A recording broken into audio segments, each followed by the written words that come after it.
Você já pensou sobre a necessidade de reconciliação? Essa, na verdade, é uma das doutrinas caras ao cristianismo.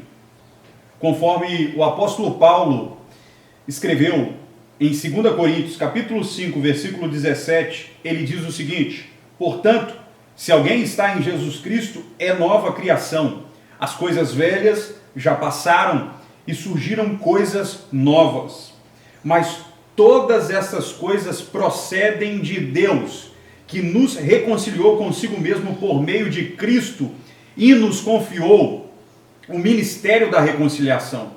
Pois Deus estava em Cristo reconciliando consigo mesmo o mundo, não levando em conta as transgressões dos homens, e nos encarregou da mensagem da reconciliação. No versículo 21 ele ainda vai dizer: daquele que não tinha pecado, Deus fez um sacrifício pelo pecado em nosso favor, para que nele fôssemos feito justiça de Deus.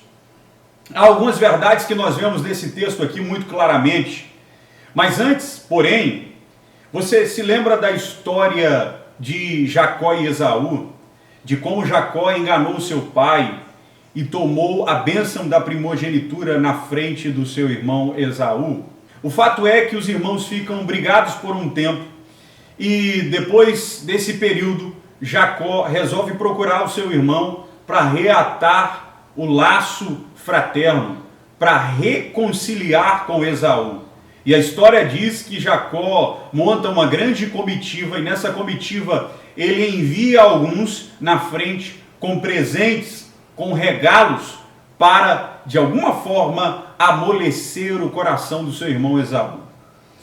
O ponto é esse: nós não tínhamos nada para oferecer a Deus.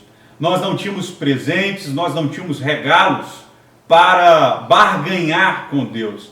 Na verdade, quem nos ofereceu um grande presente foi Ele.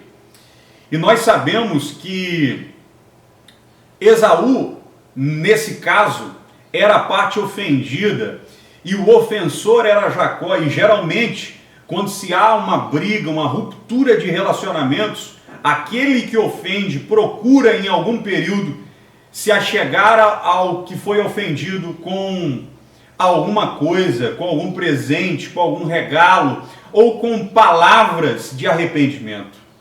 O ponto é que na relação com Deus nós fomos os ofensores. Nós éramos, conforme o texto de Romanos 5, équitros, ou seja, nós éramos inimigos de Deus, nós éramos odiáveis, nós odiávamos a Deus. E nessa ruptura de relacionamento não fomos nós que tomamos a iniciativa, mas foi Ele que se achegou a nós.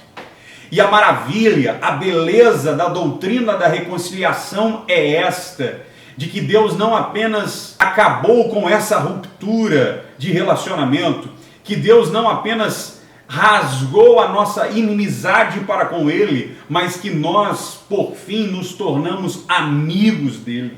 Isso é maravilhoso, meus irmãos. E nós vemos aqui qual é o agente da reconciliação do texto. No versículo 19, o apóstolo Paulo diz: pois Deus estava em Cristo reconciliando consigo mesmo o mundo. O agente da nossa reconciliação é Jesus Cristo. E nós vemos de que maneira ele fez isso, vertendo o seu sangue no alto do Gólgota, vertendo o seu sangue no Calvário. E ele, dessa forma, nos reconciliou com Deus. E é interessante que o texto ainda deixa claro qual é a fundamentação, qual é a base da nossa reconciliação com Deus Pai. A base da nossa reconciliação é outra doutrina, a chamada justificação, quando Deus nos declara justos por meio da justiça perfeita e infinita do seu Filho amado. O versículo 21 diz: daquele que não tinha pecado, Deus fez um sacrifício pelo pecado em nosso favor, para que nele fôssemos feito justiça de Deus. Ou seja, a fundamentação, a base, o sustentáculo da nossa reconciliação com Deus é a justificação, é o fato dele ter nos declarado justos diante dele por meio da justiça do seu Filho. E é interessante que há pelo menos 3 verdades nucleares relacionado à reconciliação e à justificação, visto que a justificação é a base da reconciliação.